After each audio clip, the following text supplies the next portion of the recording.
Hey there. How's it going? Yes, it is. Agreed.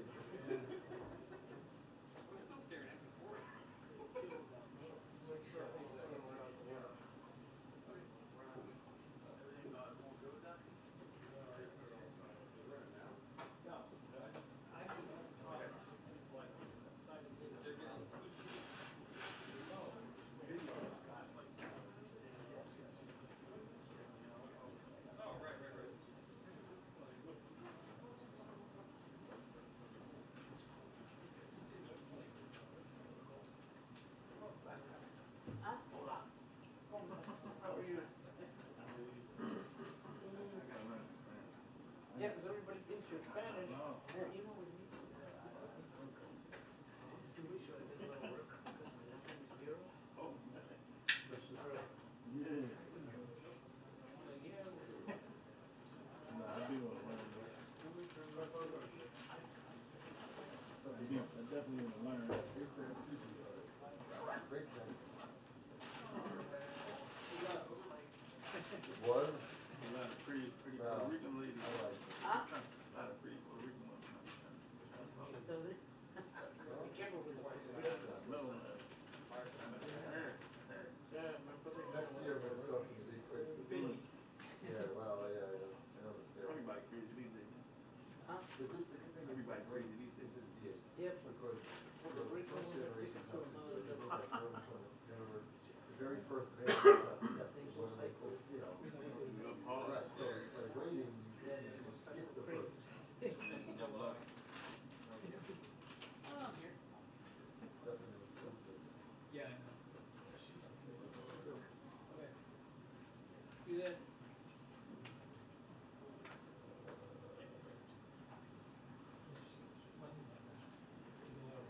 Well, yeah, so nobody.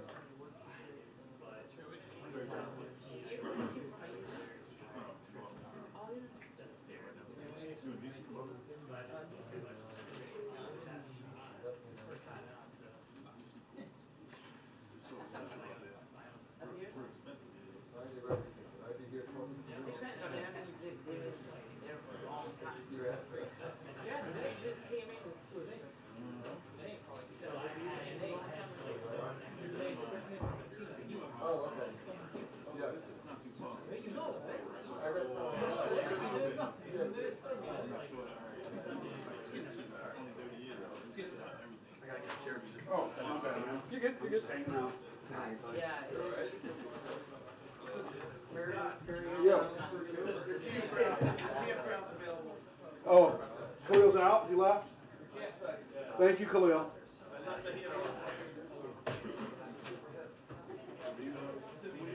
I don't ask for much. I just want to be antisocial. Find another place where all these signs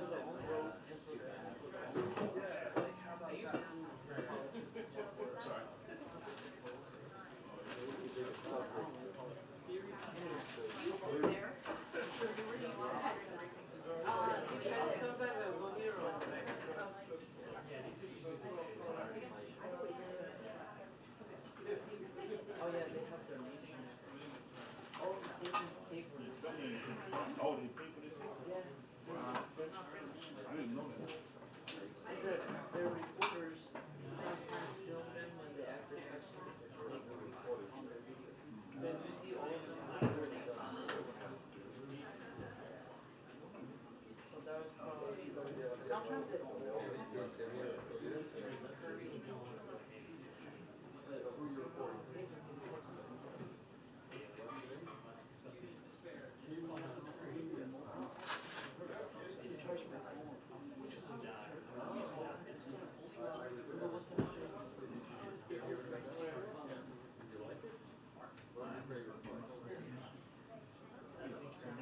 Oh, the one with the sweet shop.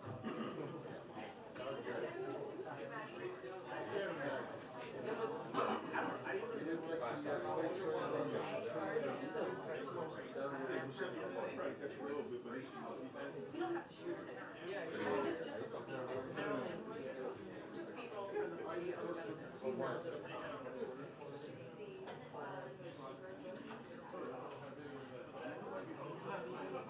Now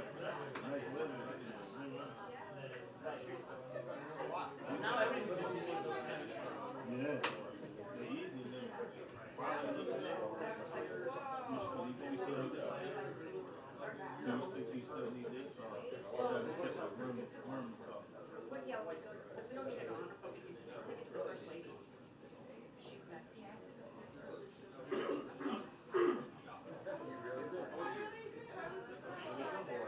We're on time here.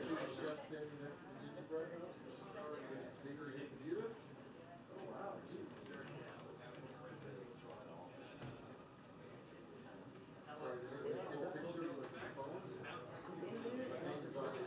Yeah. Or if you go inside,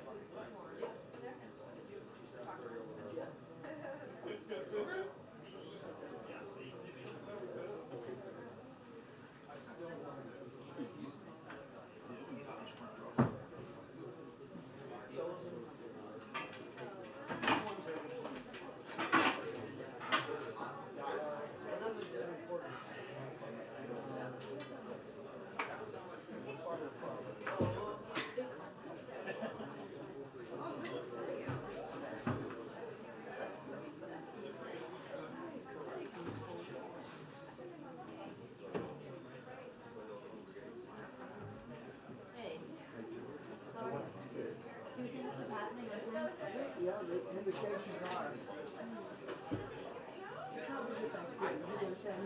No, let's stay here. Thanks for asking. How was yours? I was amazing. Watching you up and watch the parade and the stage. Didn't want to come back. Actually.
Hi, I'm Marissa. I write for the Post affiliate of the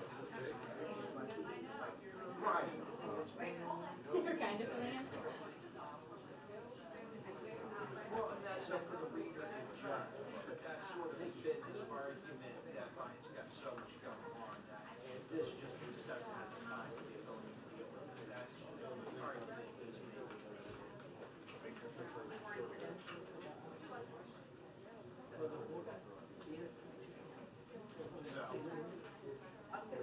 Well, that's, okay. Okay, all right, we should start.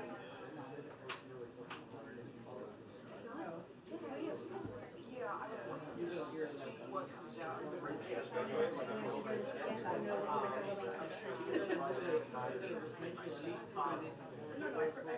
that's what I We, so starting today, we might need some relief. We'll be here. Yeah, I think that the actual producer of that is open to us, and that's on the board, but it sounds like it might be a little bit. all right, great.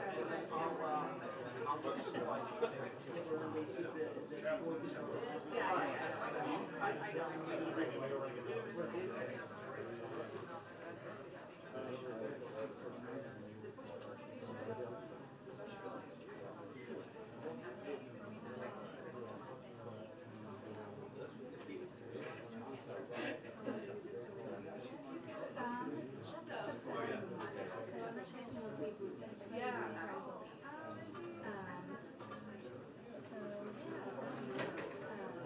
Coming back in January, so I'll fill in until then.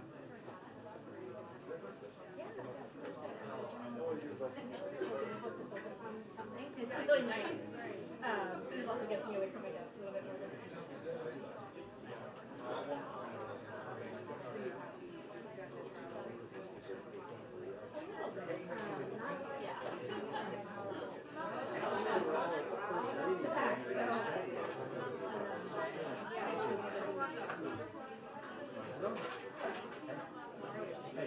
Hi, Marissa, nice to meet you. Yeah. How's it going? Good. This is gonna be a busy week, I guess. I'm Julia Colleague, so I'm probably flying to Atlanta. Oh, you going to Atlanta too? Well, that, yeah. Very good. That'll be fun. You got it. I filled in for a week last year. Not recently. Should be pretty straightforward. Don't check your bags. Okay. Yeah, don't check your bag. Yeah, don't do that. You can take hours to go to something. Yeah.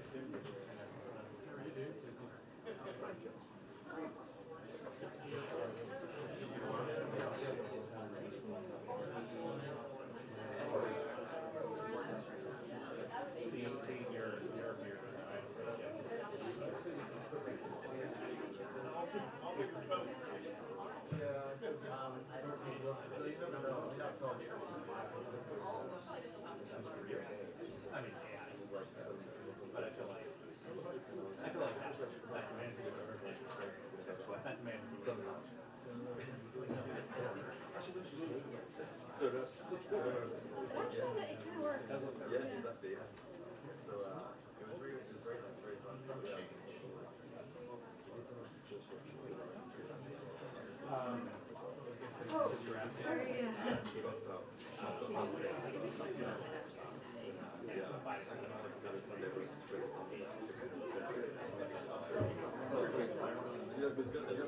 You have questions ready?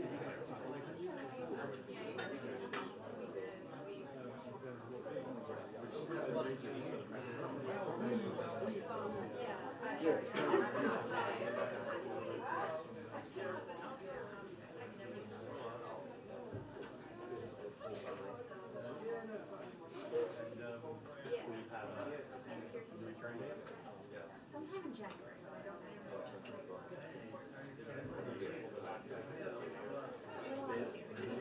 We'll see.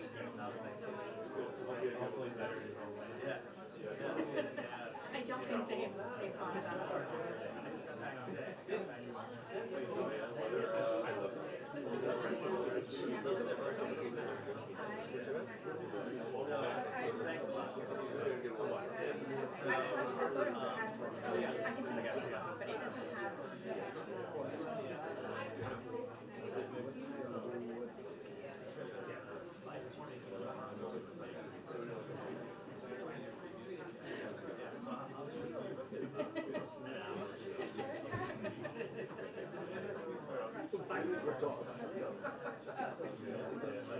Oh, I didn't realize that was the thing. Oh, fair enough.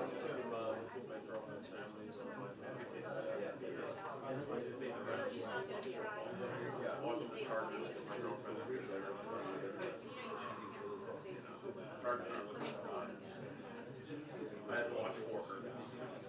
I was excited. I wasn't. I was watching that whole game. She's a year for it. They're going to hang out here. Sorry, I got the audio on camera. Different video. Love it. I was like, he does a lot. So like, no, I'm seeing it. I'm not.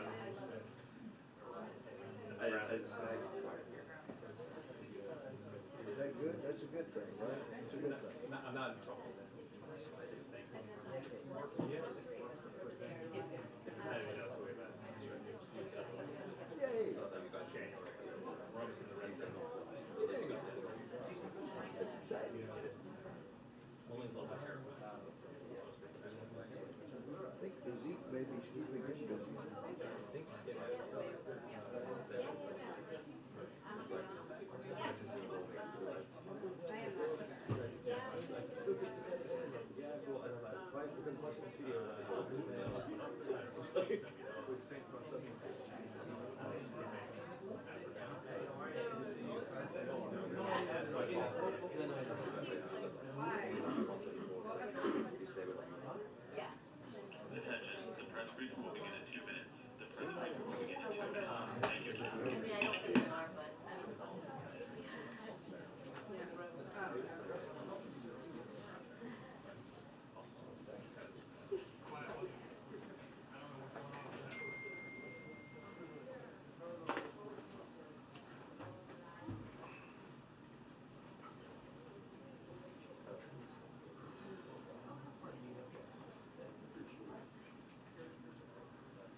something to get. Oh, of course. Actually, you're making a cameo appearance in the next class because I have a photo where you're in, where you're trying to find the class.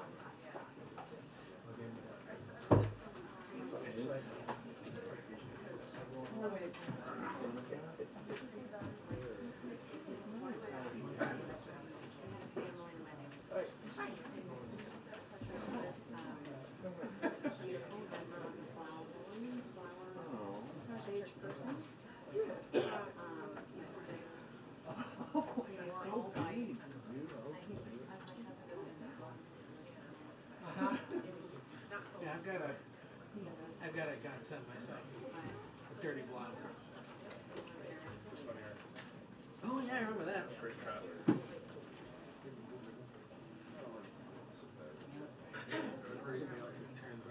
He was there. He was there. Good afternoon, everyone. Hope everyone had a restful and lovely Thanksgiving holiday. It's good to see everybody. A couple things at the top before I turn it over. The President and the First Lady were horrified to learn about the 3 college students of Palestinian descent, 2 of whom are American citizens who were shot Saturday in Burlington, Vermont. The President continues to receive updates from his team about the ongoing investigation. These students were taking part in a uniquely American tradition, gathering with family and loved ones to celebrate Thanksgiving. They should be back in school with their classmates, not in a hospital room.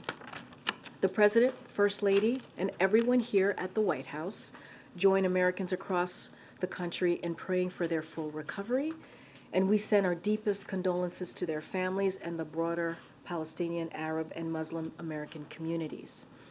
While we are waiting for more facts, we know this: there is absolutely no place for violence or hate in America. No person should worry about being targeted while going about their daily lives. And far too many Americans know a family member injured or killed as a result of gun violence. We cannot and we will not accept that. Our thanks go to the Burlington Police Department, the FBI, AFT, and other law enforcement partners for their swift work identifying and arresting a suspect last night. Now on to the news of the day and what you're going to hear from the President in a couple of hours. So I want to say a few words here about what the President has been doing to work in lowering cost. This holiday season, families are seeing lower prices on everyday items from gas to groceries. As holiday shopping starts, shelves are stocked and prices for toys, TVs, and used vehicles are all down from last year. And we just saw record Black Friday sales. In a couple of hours, President Biden will announce 30 new actions to strengthen supply chains and make sure families get the products they need when they need them. That includes creating the Council on Supply Chain Resilience, invoking the Defense Production Act to mitigate drug shortages, making new investments in clean energy and our food systems, and improving supply chain monitoring. These actions build on President Biden's previous work to improve supply chains, signing an executive order to get goods moving again, establishing the Supply Chain Disruption Task Force, and investing in our transportation and industries of the future through the Bipartisan Infrastructure Law, CHIPS Act, and Inflation Reduction Act.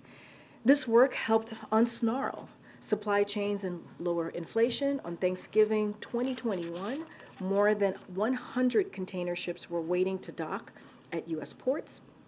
This Thanksgiving, it was just 8. And supply chain pressures have declined from record highs to a record low. As the graph behind me shows, inflation has fallen as supply chain pressures have eased. Republicans in Congress want to undo that progress by cutting investments in infrastructure, manufacturing, and also workers. That will offshore jobs and make our supply chains more vulnerable. And they want to cut Social Security, Medicare, and Medicaid while providing giveaways to the wealthy and big corporations. Now, the president won't let that happen.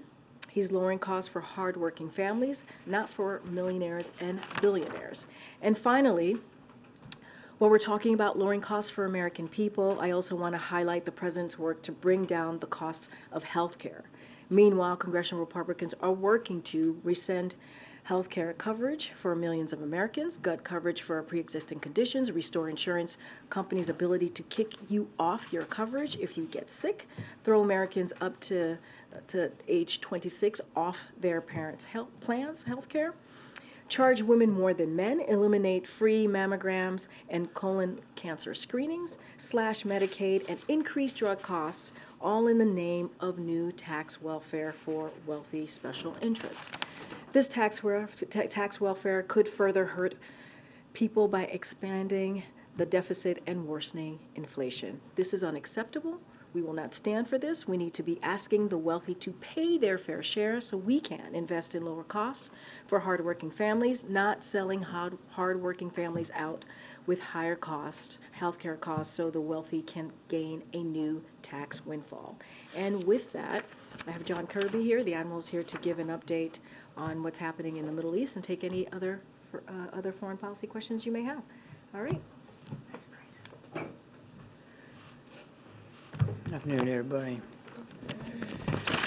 So just right at the top, of course, we welcome the announcement just a little bit ago, I think in the last hour or so, by Qatar, that the humanitarian pause in Gaza, now in its 4th day, will be extended for another 2 days through Thursday morning Israel time. This humanitarian pause has already brought a halt to the fighting, together with a surge of humanitarian assistance.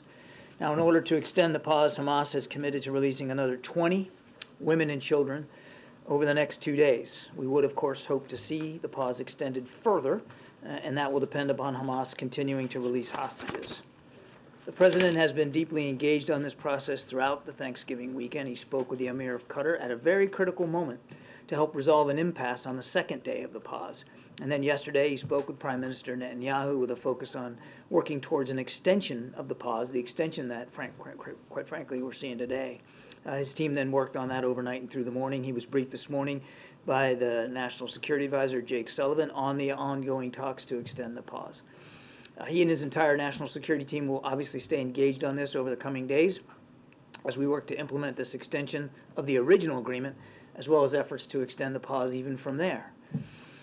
Just a quick update on the figures. As of the morning of November 26, 200 trucks were dispatched to the Rafah crossing, and 137 trucks of supplies were offloaded by the United Nations reception point in Gaza, making it the biggest humanitarian convoy received since the 7th of October.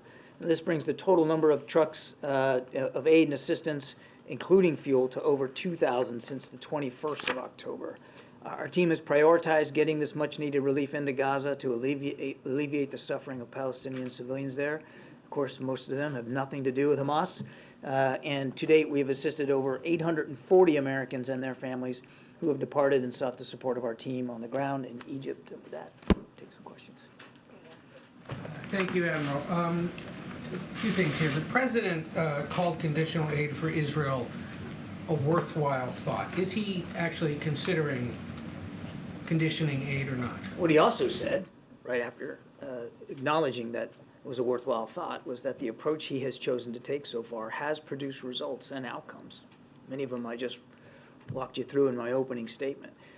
So the approach that we're taking with Israel, and quite frankly with our partners in the region, is working. It's getting aid into people that need it. It's getting a pause in the fighting. It's getting hostages out. It's getting Americans out.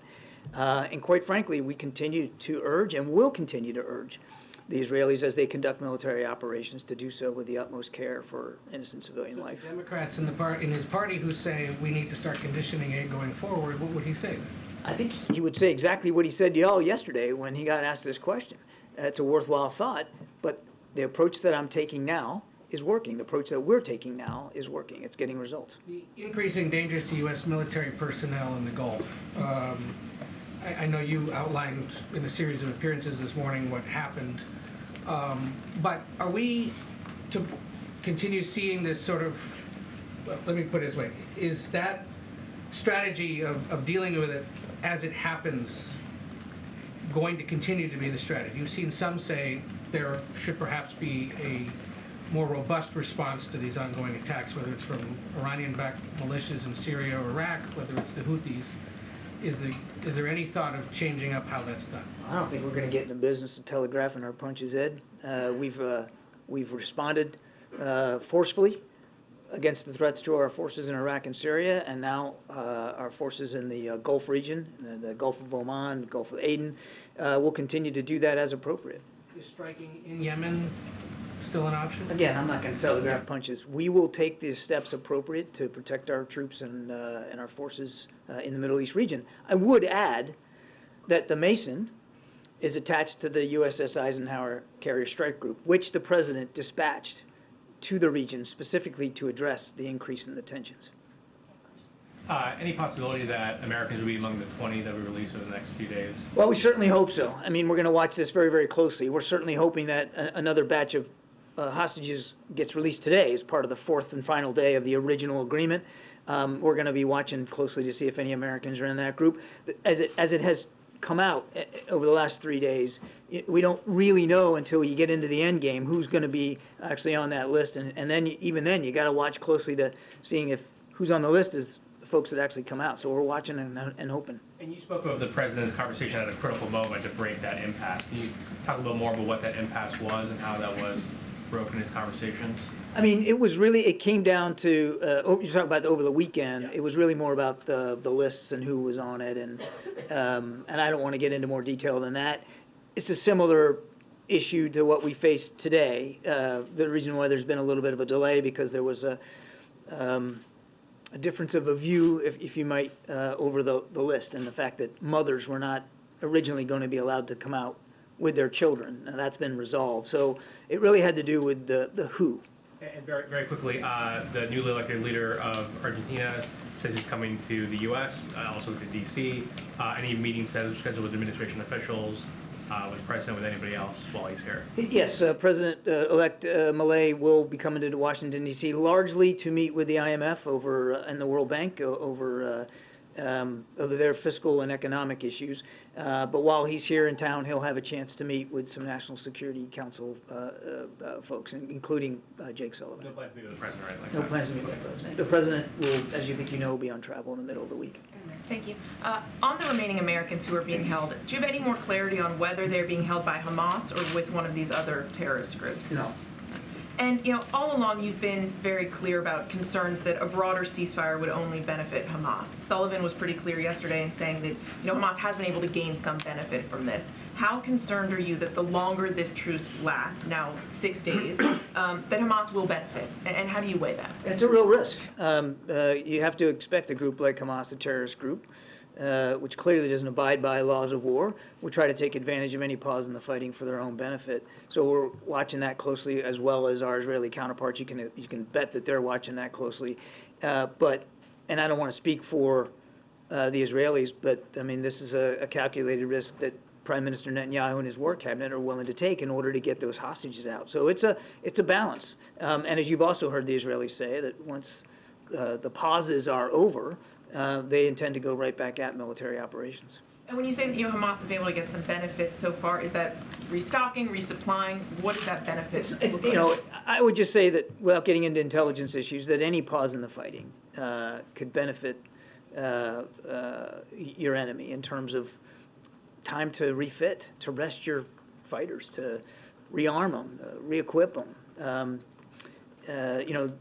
A pause in the fighting can be seen as a benefit. But I want to stress, and this was always part of the calculus, any discussion of pauses was always part of the calculus, that Hamas might try to benefit from it. But so too have the Israeli people benefited by the return of their loved ones and hostages. So too have the American people benefited now with little Abigail back with her family. So again, it's a balance. Again, I won't speak for the Israeli Defense Forces, but when these pauses are over, then they have made it very clear that they're going to continue to target Hamas leadership. John, how many Americans are still being held hostage, and do you have proof of life? We think the number is, it's less than 10, probably in the neighborhood of, about 8 to 9. But we don't necessarily have firm, solid information on each and every one of them. And why haven't the two American women who are with Abigail, what happened with them? Why haven't they been released? Well, we certainly hope that we'll see them in hopefully today. And if not today, certainly over the next couple of days. We want to see them back with their families where they belong as well. The lists are developed by Hamas, and then, of course, the Israelis develop their list of Palestinian prisoners that they're going to release. And we're not involved in the specific drafting of the lists and the determination on Hamas's side of who's going to come out on any given day. Obviously, we want to see those two American women released as soon as possible. And the truce being extended 2 days, what happens now? Do you want to get like 3 days next, or a permanent truce? What's the thing? It's like I said in my opening statement, Steve. We're grateful that we've got an extra 2 days to work with here. That'll result in the release of 20 more individuals, yes, women and children. And as I said right at the top, we'd certainly like to see even that extension extended further until all the hostages are released. That's really the goal here: get all the hostages home with their families where they belong, and however long that could take. Mm-hmm. Thank you. Just to follow up on the question about Milei visiting Washington, you mentioned that most of his meetings would be with the IMF, but who will be he meeting at the White House, at the NSC, and what are the expectations of the White House for this meeting? And more broadly, what are the expectations of the president for the relationship between the two nations? I already answered that question. He'll have a chance to meet with Jake Sullivan and potentially other folks here at the NSC. We'll have to see how that shakes out. The president won't, unfortunately, be able to meet with him because of domestic travel. But obviously, we want to continue to look for ways to cooperate with Argentina. Argentina is a healthy and vibrant partner in this hemisphere on many, many issues. And so we're looking forward to obviously hearing what the president-elect's ideas are and where he wants to go on policy issues, and making sure that we have a chance to keep that channel communication open. John, I want to go to Africa and the Congo, if you will. Updates after the visit from DNI head, National Security and State, and also maybe connecting this with the president's meeting with the president of Angola on trade that deals with the Congo and Zambia. Is that playing a part in also trying to stabilize the frictions there, to try to quell all the violence there? I don't really have an update for you on the Congo, April. The president is looking forward to meeting with the president of Angola later this week on Thursday. There's certainly a wide range of issues to discuss in terms of our bilateral relations and the situation on the continent. I won't get too far ahead of that meeting, but he's looking forward to that. And I will take your question back on specifically on the Congo. I just don't have an update for you. Well, and specifically on the Congo, because there are a lot of people out here trying to find out what's going on, especially it's one of the worst humanitarian crises that has been reported in Africa and all over the world. People are looking for more information on that one as well, please. Yeah, no, I understand.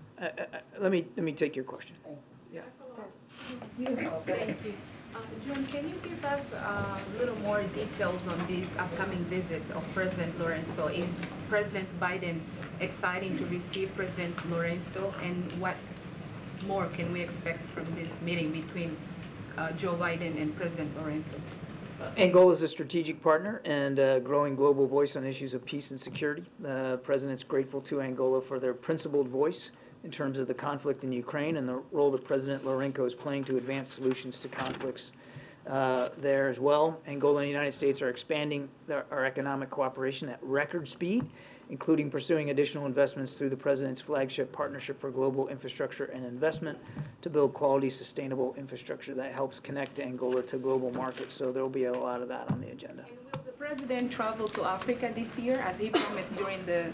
I don't have any travel to speak to today. Thanks, Alvaro. Just going back to the extension of the truce, is there any chance, or is there any chance that it could be, further extended, or do you think is it inevitable that, hostilities are going to resume? Do you think? Well, we certainly want to see it extended. As I said right at the opening, we're going to keep working for an extension to the pause again.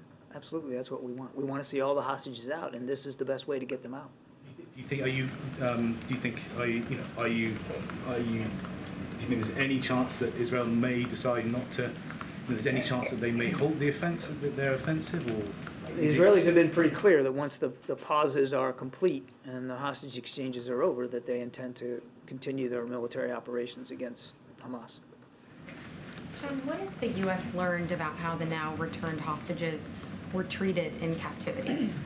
I don't know that we have a lot of specific information about all of them. Remember, Abigail's the only American citizen of the ones that have been released. I think they're all, the main priority is to get them the medical care that they need. We have to assume that they have medical needs, all of them in some form or fashion. And then getting a chance to get reunited with their families. And then I think at some point, Israeli officials will start to ask them about information about their captivity. But I would leave it to these individuals and the Israeli government to speak to what that looked like. I think it's a safe assumption. I mean, they were taken against their will and in violent circumstances, that this had to have been a harrowing experience for them. We also have to assume that the conditions in which they were being held were obviously less than ideal, given what Hamas has proven capable of doing. But I just don't have a whole lot of specific information on each and every one. I think it's important to also remember that Hamas likely doesn't hold each and every one, and so being held by Hamas, probably they had hostages in more than one location. And there's other groups that may be holding some of these hostages as well, and the conditions could be starkly different. We just don't know enough right now. And how should we be thinking about the numbers? If the original agreement was for 50 women and children, and now we expect 2 more days, but on certain days they've been releasing more than 10 at a time, so we're up to something like 58. Well, right. I mean, remember you had 50 plus coming out was the original deal. It wasn't just, I think it was a little bit more than 50 was they agreed to. And if you got 4 days to do that, you're going to have to do more than 10 per day to do it. And so we're hoping for a list today that will have somewhere in the neighborhood of about 13 is what we're hoping for today. So that's just basic math, trying to do 50 in 4 days. The extension is for an additional 20 over 2 days. And so we'll see how that shakes out. And then finally, what does the 2-day extension mean for getting more aid into Gaza, and what will the U.S. be able to help facilitate in terms of those 48 hours? It's a great question. With every single day, and this is the part of this hostage deal that probably doesn't get as much attention as it deserves, it has allowed for a surge of humanitarian assistance into Gaza. I just gave you the numbers today, 200 trucks just today. And that brings, again, since the 21st, it gives a total over 2,000, including fuel. And that's not insignificant. That fuel is now getting in tens of thousands of gallons per day.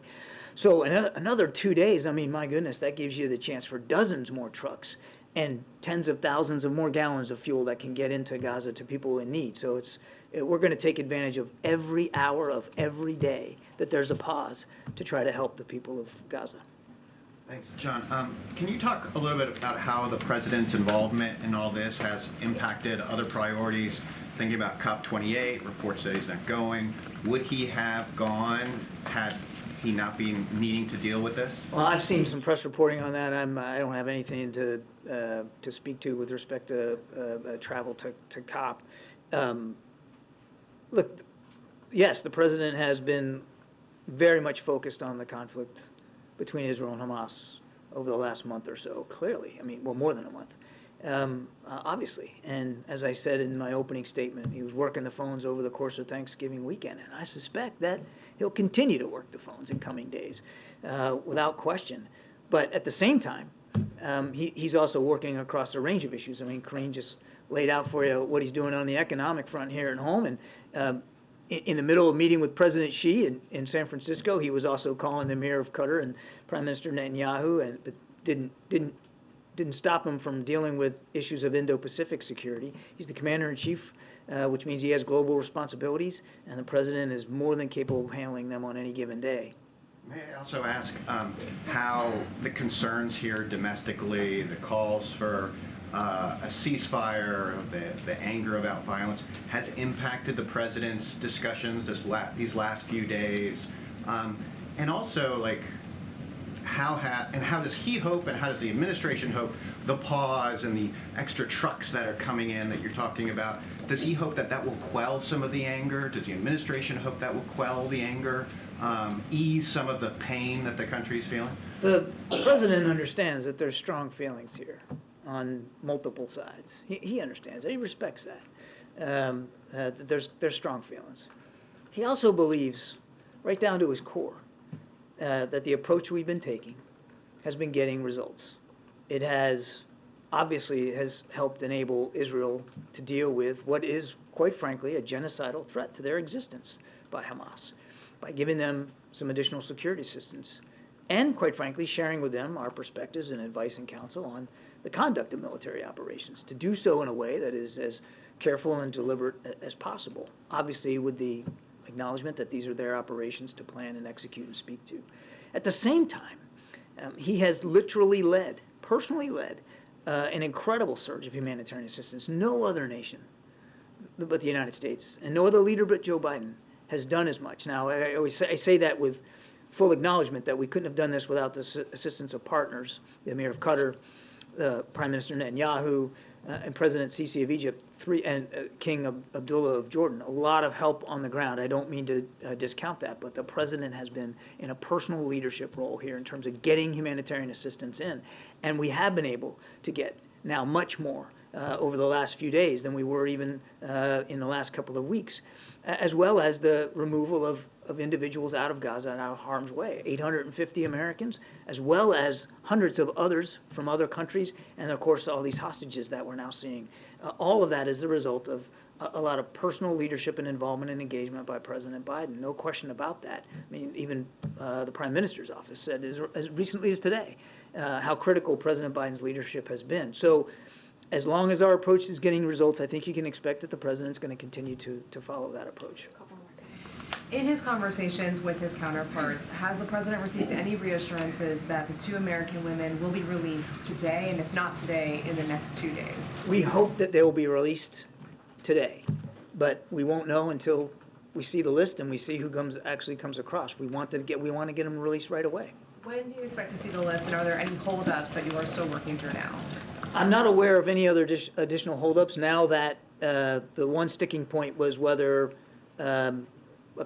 2 mothers could come out with their children. It looks like that has been resolved, and they will be. I mean, my goodness, we're talking about letting little kids go without their moms. So that got resolved, and that's a good thing. But again, we'll have to see. We won't really know who comes out, regardless of the list itself, until you actually get them on the other side, on the receiving end, and can identify them and know, in fact, that who you have is who you thought you would have. Do you have any information on the conditions of the other American hostages? No, I think Steve asked that question. I don't have any more information. And lastly, have negotiations started about the next phase of the release, and that would include men? Well, right now, we're focused on this extension here for 20 more hostages over the course of 2 days, and as I said in my opening statement, that extension applies only to women and children.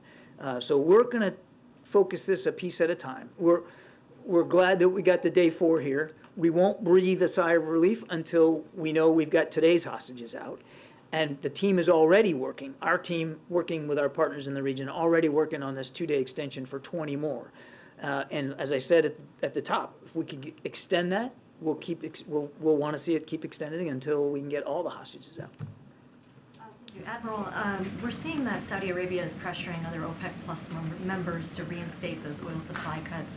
Wondering what your level of concern is and what you see as the impact on inflation in the U.S. Well, I think I'll let OPEC leaders talk to their plans. As far as I know, there's been no announcements here of any production cuts, so we'll let them speak to that. The president's going to keep focusing, as he has been, on a healthy global market that's properly balanced and that can continue to bring the price of gasoline down here in the United States. Thank you so much, John. CENTCOM is reporting that the carrier strike group Eisenhower has entered the Arabian Gulf. What message is Washington trying to send to Tehran with this? Does this mean that they're not heeding the call to not widen the conflict? The great thing about aircraft carriers is they can move around pretty easily, and we move them around as needed to demonstrate our commitment to our national security interest in the region. Look, the message of the Ike and the message of the forward, the message of the additional aircraft squadrons that we send into the region and the air and missile defense assets, all of that is one to any actor in the region, be it a nation state or otherwise, that this is not a time to try to take advantage of the conflict between Israel and Hamas and escalate or deepen this conflict, make it worse. That's the message that we're sending. Is it targeted at Iran? It's targeted at any actor in the region, nation state or otherwise, that might have considerations of widening this conflict. Thanks a lot, Karine. John, in your statement at the top, you thanked the government of Qatar for this two-day pause that has been reached. What level of involvement was the U.S. government in securing this agreement? Very much so. I also mentioned in my opening statement that President Biden has been personally involved in getting the original deal in place and loosening up a snag that happened over the weekend, as well as working with partners, Qatar and Israel specifically, in the last 24 to 48 hours to get this extension announced. Congress comes back tomorrow. What's the priority level for securing those aid packages for both Israel and Ukraine? Very, very high, John. I mean, we desperately need the supplemental funding that the President asked for. And I would remind members of Congress as they come back to work that the figures in that supplemental request are well informed by our Ukrainian partners and our Israeli partners. We didn't just pull those figures out of thin air. It was very much in keeping with what our partners have told us they need for the coming months. And in both cases, the runway keeps getting shorter and shorter. You've seen that in the case of Ukraine, the drawdown packages that we've been providing are now at smaller increments in terms of how much money is being allocated, because we just don't have the flexibility that we once had in terms of the amount of aid that can be given in each and every package. And look, we're in a critical time here. Winter months are upon us. They're upon the Ukrainian army particularly, and it's going to be tougher and tougher for them to conduct operations when the weather gets less conducive to do so. So we hope that when Congress comes back to work, that they'll act with the same sense of alacrity that we've been trying to act in terms of getting that supplemental through. There was reports saying that the president said that he's sorry and he's disappointed in himself after meeting with the Muslim leaders. Do you think that the president could have done more to show sympathy towards Palestinian civilians or being seen as even-handed? I'm not going to discuss reports of private meetings. As I said earlier, the president understands there's strong feelings here on all sides. And as he's also said publicly, he doesn't want to see any more innocent civilians killed or wounded as a result of the fighting in Gaza. Not one. I mean, the right number of civilian casualties is 0. We understand there have been many, many thousands of them. And we understand that with each and every one of those data points as a grieving family, the president understands that. And that's why we're going to continue to urge our Israeli counterparts as they go back, they plan to go back to military operations, that they do it in the most discreet, deliberate, careful, cautious way possible. The declared aim of this war by the Israelis is to destroy Hamas and to kill its leaders. One of its leaders is Yahya Sinwar. He's the guy who signs on the hostage deal. Yeah, I know he is. Can you explain this complexity of, on one hand, Israel wanted him dead, but at the same time, he's the one who decides how many hostages are going to be released. I mean, just help us to understand how complex is that, and is this a way to?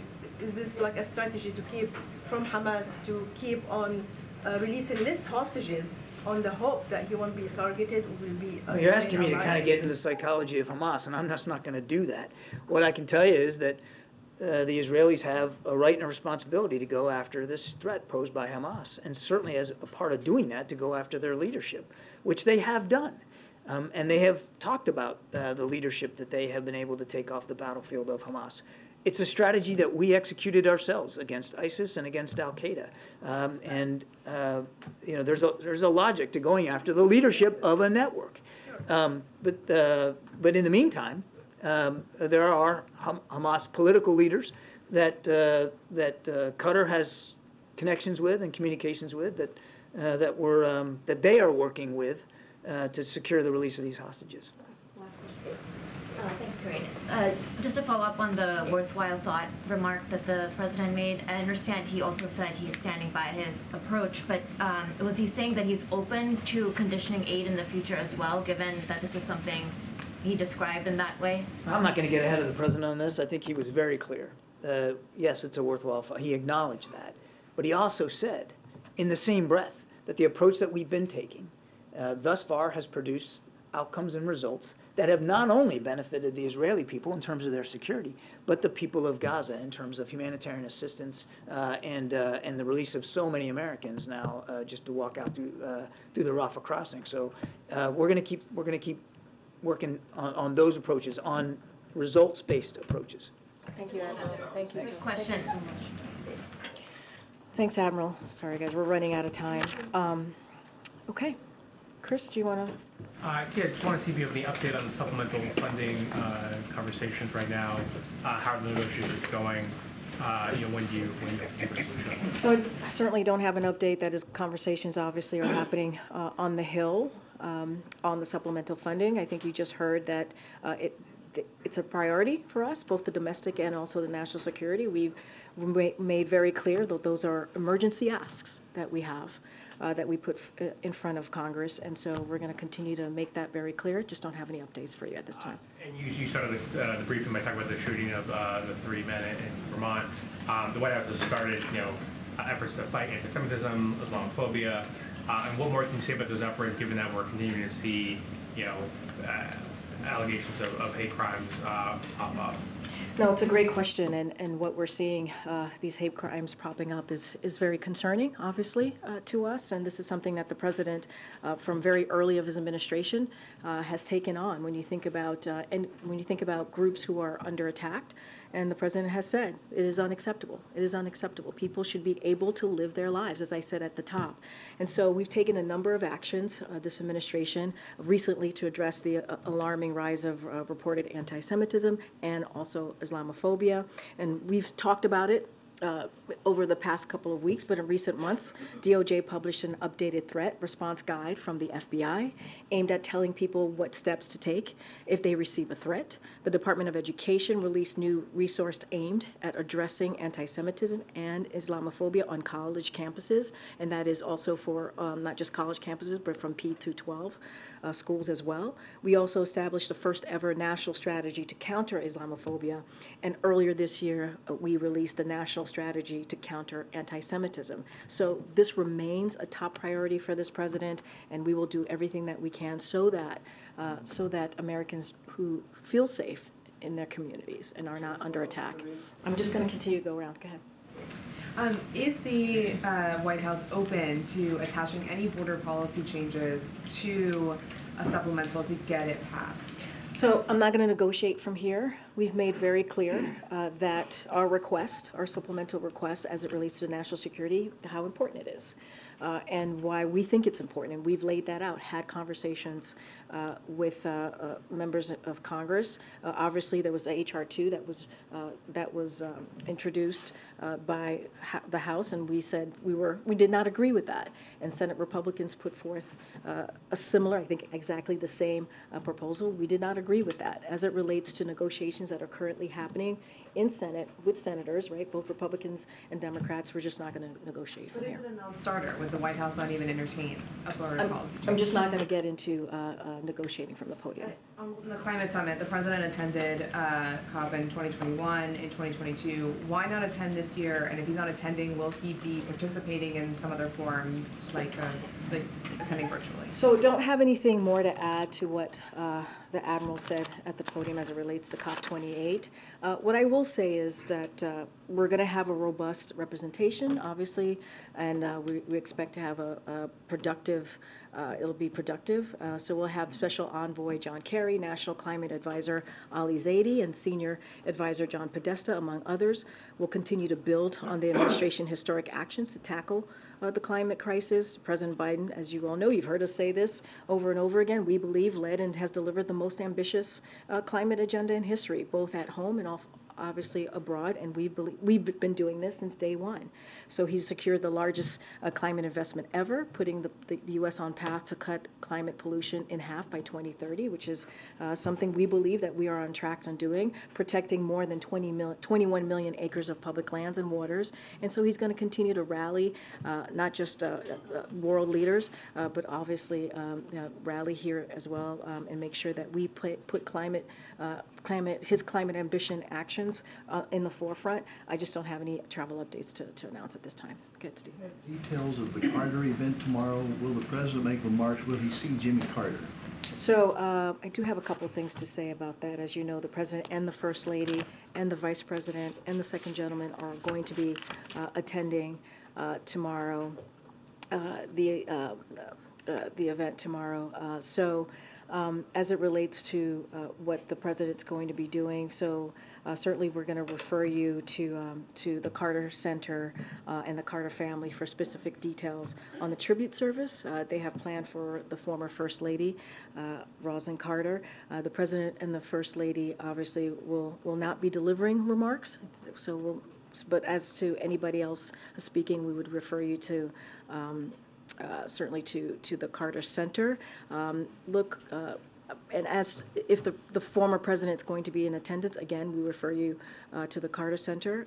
But the president and the First Lady certainly look forward to being there and to offering their condolences and participating in the event by attending. Okay, Karen. Thanks, Corinne. The president spoke yesterday with members of Abigail and Don's family. Can you tell us what that conversation was like for him?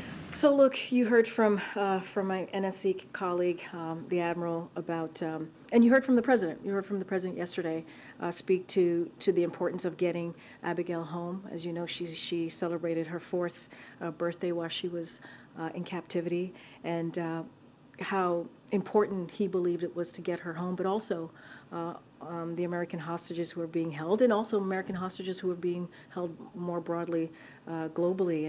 And you've seen the president's commitment to that since day one. I'm not going to get into private conversations from here. I think the family, her family have done interviews, and there's been some pretty emotional quotes from the family. Just not going to get into that, but it is the president's priority. It is incredibly important for the president to get these Americans home. And what is the communication like right now between the White House or the administration and the families of the other Americans who are being held hostage? We know the president had that conversation weeks ago. Has he had another follow-up to that conversation? Is it daily between senior officials? What's that like? I don't have a rhythm to call out of the amount of times that my colleagues at NSC or the State Department have had conversations with the families of the hostages. Obviously, we've I think the last time Jake Sullivan was here, he spoke to it. Obviously, you heard the president. We've read out the president's calls. I just don't have anything to share at this time on any additional conversations. But again, it is the president's priority to get home the hostages, especially obviously the American hostages, which is why these pauses have been so important to get humanitarian aid in, obviously, to the people of Gaza, but also making sure that these hostages go back to their families and friends who love them dearly and are missing them. Okay. Corinne, the supply chain announcements today are rooted in all the issues that came up back in 2020, 2021, when a lot of it was rooted in shipping and holiday shopping and whatnot. I'm curious, does the president or first lady do any online shopping? Have they had any, no, seriously, have they had any personal experience with the frustrations that American consumers across the country felt in recent years? So agree, there's been some frustrations that obviously that the American consumers have felt recently, which is why we took those actions. You just listed them out, and they've been beneficial. I've talked about the containers where we were 2 years ago, where 100 containers were declined, and now we're at 8. Right? I talked about October 2021, as you just mentioned, to October 23, and how supply chain pressures, how much they hurt the economy, which is why the president continues to make these announcements. This is what you're going to hear from the president at 2 o'clock. Look, I can't speak to the president or the first lady's shopping strategy, how they go about it, but they understand what Americans are feeling. That's why we keep talking about lowering costs. That's why we're talking about something that's so important, like supply chain, as it affects the economy. But look, what we believe is the president's action, what he's taken, the actions that he's taken has worked. And we see that with the holiday season, right, with families and how we've seen lower prices coming down. So no word if he's shopping at Amazon or Well, I could say Chewy this. for Commander. Well, I could say this. You saw the president on Saturday, Shopping, right? small On business. Friday, That's small why I asked business. about But how online important shopping. it is, right? Right. Shopping for making sure that small businesses are an important part of the economy. And you saw the president, the first lady, and his family making sure that they were visiting small business on going into the holidays. And I suspect if we polled the room, many of us will probably ask some version of the following question. Okay. Given the president's sagging poll numbers and the fact that he is currently placing behind any Republican opponent, has there been any talk in this White House about a change in strategy or staffing going forward in reflection of those numbers to continue to show him underwater? No. And there was also a call out in recent weeks to staff, to senior officials, that if you want to go by the end of the year, go. Otherwise, you're here for the duration of the rest of the term. Should we be anticipating any departures of either cabinet officials or other senior officials? Look, I can't speak to people's personal decisions. We don't have anything to announce at this time. And, we're going to continue to do the work that the president set out to do. And we just talked about supply chains. We just talked about the economy. We've been talking about the president's leadership globally, especially in the Middle East. That's what we're here to do and focus on. That's what I'm here to do to focus on. I just can't speak to people's decisions. Corrine, I had an in-depth conversation with Stevie Wonder last night, who is... I love Stevie Wonder. Again, for the serious question, I had an in-depth conversation with Stevie Wonder last night, who is requesting a meeting with the president. He's very concerned about the Black agenda falling along the wayside and issues like laws of 50 years ago that are now being abolished or gutted, to include issues like the Voting Rights Act, what happened in Arkansas last week, affirmative action, Supreme Court, we've seen it, ban on books, and he's also even brought up issues of the Congo and the lack of information from the White House. Is the White House amenable to sitting down with Stevie Wonder, who has met with presidents throughout history, to include Ronald Reagan? He was one of the major impetus for getting the holiday for Dr. Martin Luther King Jr. And also, he was one of those who worked with President Obama in his efforts to become president. Is this president amenable to meeting with Stevie Wonder, who has these concerns? And you're right, April. What you just laid out in your question is incredibly important. And so we take that very, very seriously here. Can I just say a couple things about Stevie Wonder? He is indeed an icon who's made tremendous contributions to the civil rights movement and also voting rights. And as you just listed out, he was one of the main voices in getting Dr. Martin Luther King Day. And we appreciate that. We appreciate his brilliance, and we appreciate what he's been able to do on behalf of the community. So I can't, as far as a meeting with the president, certainly I'm not aware of any meetings with Mr. Wonder or any scheduled meetings, and I don't have anything to announce, obviously, at this time. But I also want to say that on the president's first day in this administration, he has taken this very seriously as it relates to what we're seeing, as it relates to racial inequality. He called it one of the 4 major crises that we have to deal with as a country when he stepped into office. And one of the things that and I know you've covered this very closely, he signed an executive order to initiate a whole of government approach to implementing his equity agenda. And a couple of things that he did. He worked to protect the right to vote through executive actions and continued to calls for legislation. Took executive actions on police reform when congressional Republicans would not sign the George Floyd Justice Policing Act. And so he's taken actions to make sure that that we are protecting the right to vote. He spoke to the affirmative action, what we saw SCOTUS do, and he spoke to that and he said, and I'll quote, "We should never allow the country to walk away from the dream upon which it was founded. The opportunity is for everyone, not just a few." And he stands by those words. Follow up on that. Yeah, sure. But Stevie Wonder is not alone in this thought. Obviously, yeah. Yeah, he's not alone in this thought. He's very upset. And he's even looking at this issue of courting black males. I mean, he just wants to have a conversation with is the president amenable, as he is a leader, as he has met with other presidents on major issues of rights, humanitarian rights, as well as civil rights. And look, you're right. It's not just an issue that Mr. Stevie Wonder has, right? As you know, we've met with civil rights leaders multiple times, the president himself, the vice president as well, and have sat in rooms listening to them and listening to their concerns, and also taking in their feedback. So we've taken this very seriously, very seriously. That's why we've taken the actions that we've had throughout the past almost 3 years in this administration. That's why we're going to continue to be vocal about the importance of making sure that we keep a door of opportunity for communities. That's why when you think about his economy, what he's put forth on his agenda and policy, when you think about all the policies that he's put forth, there's always been equity at the center of that. So this is something he takes seriously. Again, I don't have anything to share about a meeting with Mr. Stevie Wonder, but obviously this is something that both the president, the vice president, and also the first lady takes incredibly seriously, and you see that.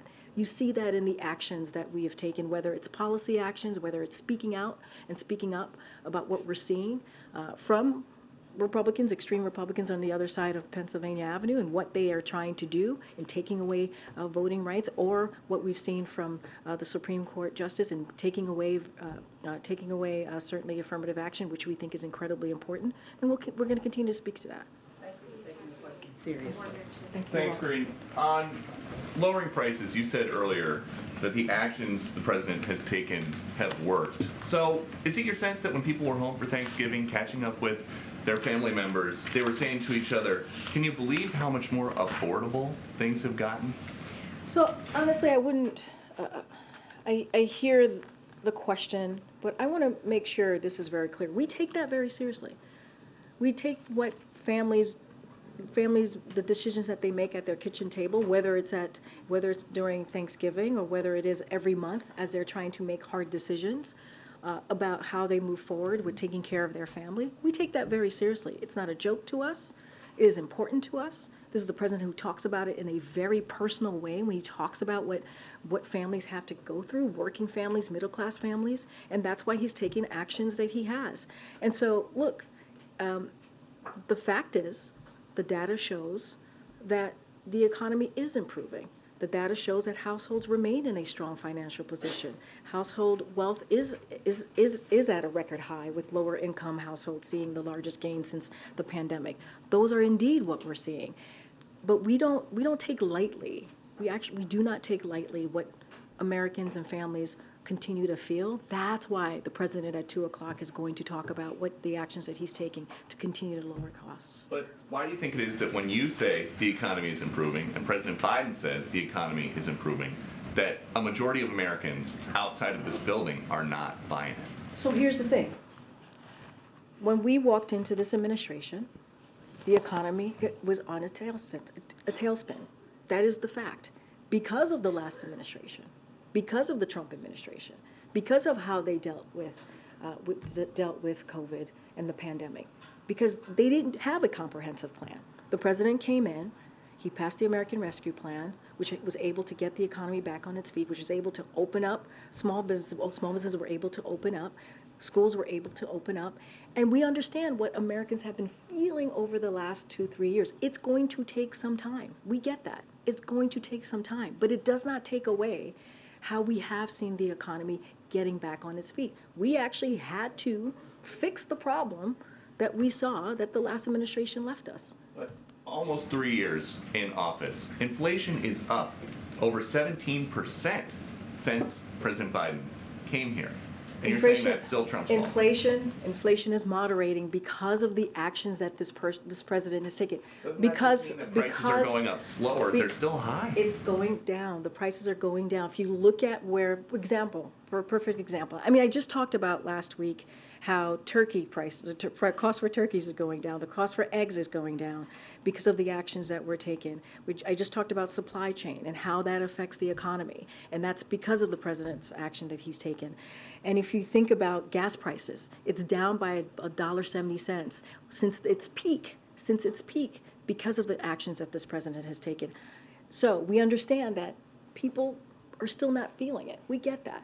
But doesn't mean that we're not going to continue to talk about it. Doesn't mean that the president at 2 o'clock is not going to talk about how he's lowering cost, right? And let's not forget what Republicans are doing on the other side of again, Pennsylvania Avenue.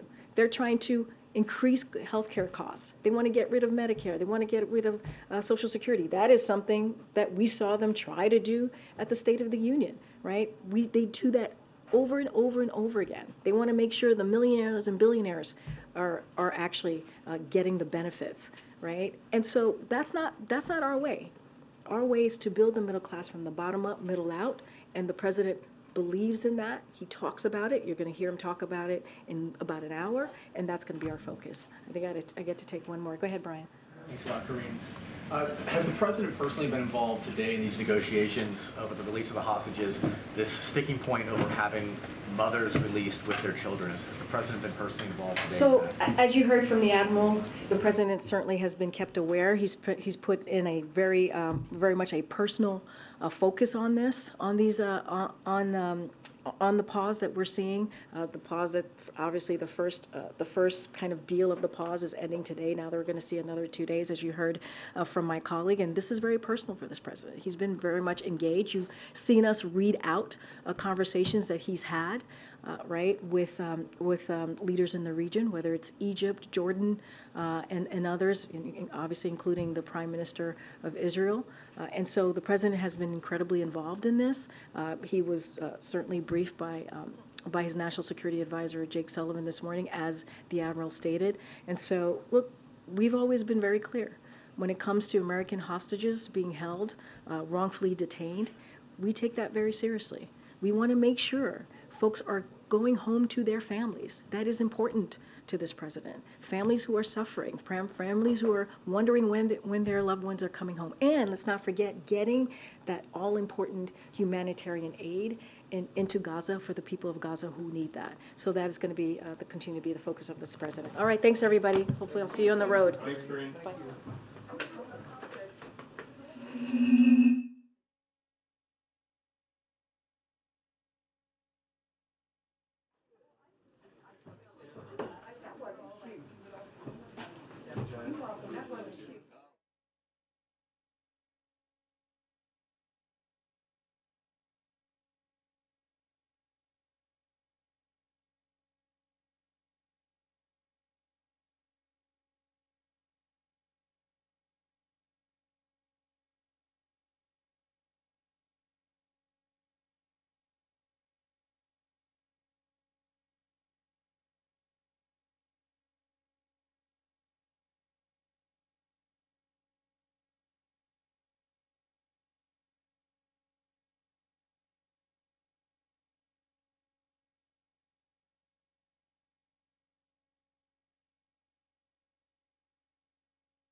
I want to have a raise down.